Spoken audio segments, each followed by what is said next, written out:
बड़ी consumption based company, consumer company Titan के भी नंबर्स आए थे। बाजार ने एक रिएक्शन दिया था, नंबर्स अच्छे थे और फेस्टिव डिमांड और in fact across the segment market share company ने अपनी कमेंट्री में भी बोला कि बढ़ाएगी। आज टाइटन का स्टॉक फिर से ऊपर है। हमारे साथ नतीजों पर बात करने के लिए टाइटन के मैनेजमेंट टाइटन के एमडी मिस्टर सीके वेंकटरमन हमारे साथ बने हुए हैं। उनसे बात करते हैं। बहुत बहुत स्वागत है आपका मिस्टर वेंकटरमन। सबसे पहले तो बाजार को एक बार हम ये समझाना चाहेंगे कि डिमांड ट्रेंड्स किससे हैं, आपके अक्रॉस द वर्टिकल्स किस तरह के ट्रेंड्स देखने को मिले।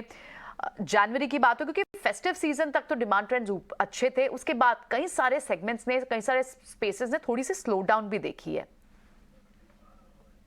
Good morning. टाइटन कंपनी की सारे सेगमेंट्स में क्वार्टर 3 का ग्रोथ अच्छा रहा और क्वार्टर 3 के अंदर हर महीने का ग्रोथ भी अच्छा रहा। मतलब दिसंबर की महीने का ग्रोथ भी अच्छा रहा। उसके बाद जनवरी का जो रिजल्ट्स हम शेयर कर रहे थे विदाउट स्पेसिफिक्स, लेकिन ग्रोथ ट्रेजेक्टरी बहुत ही अच्छा चल रहा है और हमारा उम्मीद है कि आने वाला क्वार्टर भी अच्छा ही रहेगा। आप जैसे बात करें मिस्टर वेंकटरमन की ग्रोथ देखने को मिली है और आने वाले क्वार्टर भी अच्छे रहेंगे, अगर थोड़ी सी और हमें क्वांटिफाई करना हो ग्रोथ को, क्या ये नंबर 15 से 20% का देखने को मिला है? जनवरी सो फार किस तरह से दिख रहा है? जैसे हमने कह रहे थे, हमारा ज्वेलरी बिजनेस का सीईओ अजय चावला ने कल कॉल पे कहा था कि जनवरी का अगर सीएजीआर, क्योंकि एक प्रॉब्लम है 2022 का जनवरी में ओमिक्रॉन का इफेक्ट था तो लो बेस था, इसीलिए जो भी ग्रोथ हमें मिल रहा है उसको हम बराबर समझ नहीं पा रहे हैं। लेकिन अगर हमने FY20 के ऊपर ग्रोथ देखें तो एक केगर के ऊपर जनवरी का केगर उसी लेवल पे चल रहा है जैसा क्वार्टर 3 का केगर रहा। तो मतलब उसके हिसाब से हमारा कॉन्फिडेंस भी अच्छा चल रहा है कि सेंटिमेंट, पर्टिकुलरली टाइटन कंपनी की कस्टमर्स की जो सेंटिमेंट चल रहा है वो अच्छा ही चल रहा है।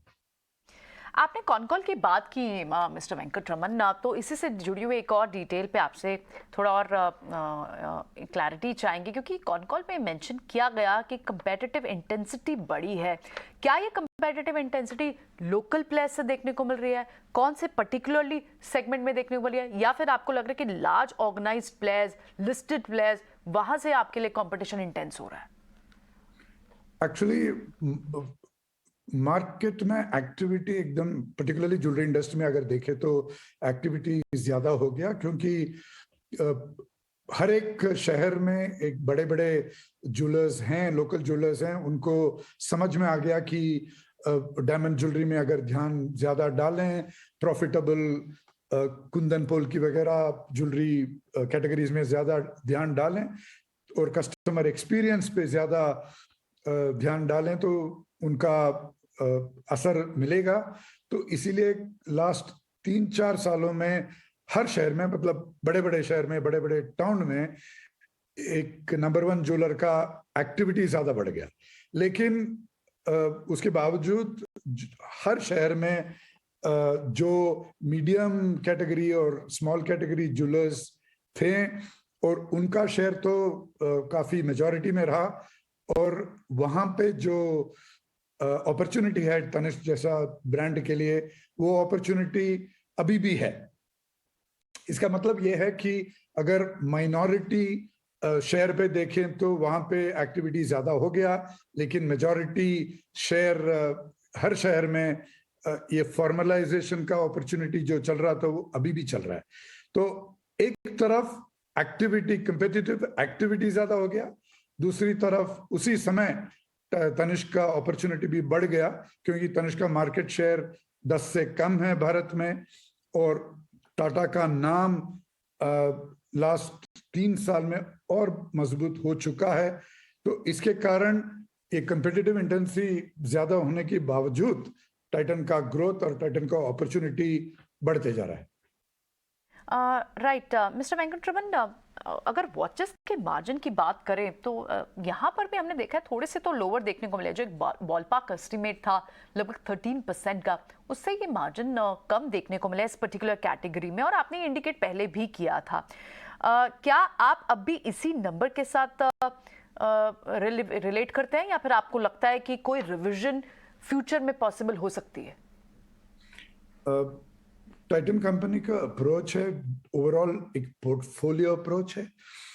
मतलब आज के समय पे ज्वेलरी बिजनेस का कंट्रीब्यूशन करीब 80% की है कंपनी की सेल की और प्रॉफिट की भी, और जो अपॉर्चुनिटी है, जो ताकतें हैं ज्वेलरी बिजनेस में, वो ज्यादा है compare to the other categories. तो ये पोर्टफोलियो अप्रोच के थ्रू हमारा आइडिया ये है, जो भी कैटेगरीज में थोड़ा बहुत चैलेंजेस हैं, जैसे वॉचेस में ज्वेलरी बिजनेस का प्रॉस्पेरिटी को लेके हमने उसको सपोर्ट करें क्वार्टर टू क्वार्टर, लेकिन on the slightly longer term basis certainly ये एनालॉग वॉचेस का जो इंट्रिंसिक अपॉर्चुनिटी है उसको हम कैपिटलाइज करके सेल को बढ़ाएंगे। हमने 10,000 करोड़ का FY26 का टारगेट हमने बता दिया पब्लिक में, और जब तक उस मंजिल में हम पहुंचेंगे उसका फायदा एक्सपेंशन ऑफ प्रॉफिटेबिलिटी तो मिल ही जाएगा। लेकिन हम हर क्वार्टर को नहीं देखते हैं, स्लाइटली लॉन्गर टर्म पे देखते हैं। लॉन्गर टर्म पे वॉचेस का प्रॉफिटेबिलिटी भी बिल्कुल बढ़ेगा। तो वॉचेस के मार्जिन्स भी बढ़ेंगे, प्रॉफिटेबिलिटी बढ़ेगी, ऐसा आपको कॉन्फिडेंस है आगे आने वाले क्वार्टर्स के लिए। बहुत बहुत शुक्रिया मिस्टर वेंकटरमन आज समय देने के लिए। अर्निंग्स के बाद डिटेल में हमें सारे सेगमेंट की रीजंस और क्लैरिटी और देने के लिए बहुत बहुत शुक्रिया आपका। Thank you very much.